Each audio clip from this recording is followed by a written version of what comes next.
Fala galera do Explica aí, sejam muito bem-vindos a mais um EXP Resolve de Geografia. Eu sou o professor Tito, chegando aqui com uma questão do Enem no ano de 2019 em sua primeiríssima aplicação. Vamos nessa? Temos aqui texto 1 e texto 2 para que a gente possa fazer aqui uma análise. Vejam só. Texto 1.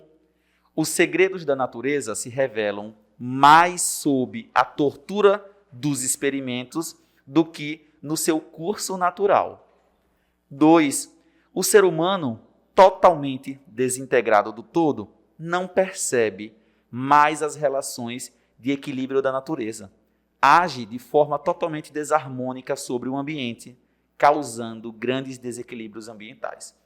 Então vejam só, no texto 1 a gente observa aqui, que é mais fácil perceber os segredos da natureza sob a tortura dos experimentos do que do modo natural. Tá? E no texto 2 a gente também observa aqui uma pontada de responsabilidade dessas relações desarmônicas, desses impactos da natureza causados pelo homem, destes desequilíbrios ambientais. Tá bom? Certo. Os textos indicam uma relação da sociedade diante da natureza caracterizada pela... Gente, vamos lá. Primeiro texto falando sobre tortura dos experimentos realizados na natureza. O segundo texto aqui falando de uma relação desarmônica que causa desequilíbrio ambiental. Certo. Então, esses textos, eles indicam que existe uma relação com a natureza que é caracterizada pelo quê? Alternativa A, objetificação do espaço físico. E aqui, logo de cara, a gente tem a alternativa correta. Quando a gente fala de objetificação do espaço físico, é porque o ser humano, tanto no 1 quanto no 2, acaba tratando a natureza como um objeto, fruto dos seus experimentos, um objeto fruto dos seus desequilíbrios, mas também não só como fruto, como ferramenta, e que infelizmente vai ter como consequência ali a geração destes desequilíbrios. O ser humano ele objetifica a natureza, o espaço físico. O espaço físico, solo, clima, relevo, vegetação, a geografia física. Então, quando o ser humano ele coloca, tanto no texto 1 quanto no texto 2, quando a gente observa essa percepção nos dois textos, de que o ser humano ele utiliza-se da natureza como um objeto, utiliza-se do espaço físico como objeto, a gente tem como consequência essa relação desarmônica, tá bom? Então, nos dois textos, o ser humano ele utiliza-se da natureza de maneira como se ela fosse um objeto, um objeto que é utilizado sem que se perceba as severas consequências, tá?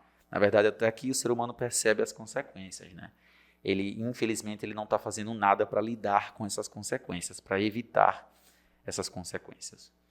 Alternativa B, retomada do modelo criacionista. Olha, gente, esse modelo criacionista ele não vai ser retomado. A gente nem observa isso no texto 1 e no texto 2. Esse modelo criacionista ele vai estar se referindo a algumas crenças religiosas, de construção, formação do nosso planeta. A gente não observa isso nem no 1 nem no 2. Essas alternativas aqui, vocês vão notar que algumas delas, elas são mais específicas, bem específicas, que vão demandar ali que o estudante tenha ali um conhecimento um pouco mais básico aqui de cada um desses modelos aqui. Tá? A alternativa C, recuperação do legado ancestral. Como assim recuperação do legado ancestral? Porque os dois textos vão estar indicando uma relação onde o homem, a sociedade, recupera o legado ancestral? Nunca. Qual é o legado dos nossos ancestrais? Do modo como a gente vem explorando a natureza, será que esse era o legado deles? Não. Então a gente não está recuperando um legado do passado, um legado ancestral. D. Infiabilidade do método científico. Na verdade, o que a gente está observando aqui, nem no texto 1 nem no texto 2, a gente observa que o método científico ele está sendo falho. Tá? Os dois textos, na verdade, nos mostram que essas relações desarmônicas do ser humano para com a natureza, elas acabam caracterizando um desarranjo. Tá? Então, essa relação sociedade diante da natureza não vai estar caracterizando uma falha do método científico. Tá? Então, como se ele fosse algo infalível. Tá? Não tem nada a ver nem no texto 1, nem no texto 2. A gente não está falando aqui que o método científico é infalível, nem no 1, nem no 2. A alternativa é formação da cosmovisão holística. Essa visão holística aqui é uma visão do globo, né? Uma visão do todo. Uma visão holística, se você tem a visão holística, é pensar no todo, né? Não naquela fragmentação do espaço. Tá? E essa formação da cosmovisão que a gente observa aqui é muito do intuitivo.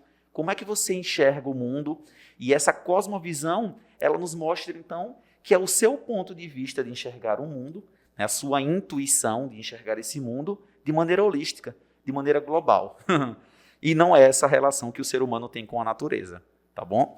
Então, você pode até ter aqui, né, desconhecido alguns termos aqui, como modelo criacionista, cosmovisão, mas agora você sabe o que são esses modelos, o que são esses conceitos, e que nem o texto 1 nem o texto 2 nos mostram essa visão, tá, dessas alternativas. O correto aqui é que o ser humano coloca a natureza como objeto, tá bom? Espero que você tenha tirado as suas dúvidas, que você tenha gostado. Continue aqui no XP Resolve e até o nosso próximo encontro.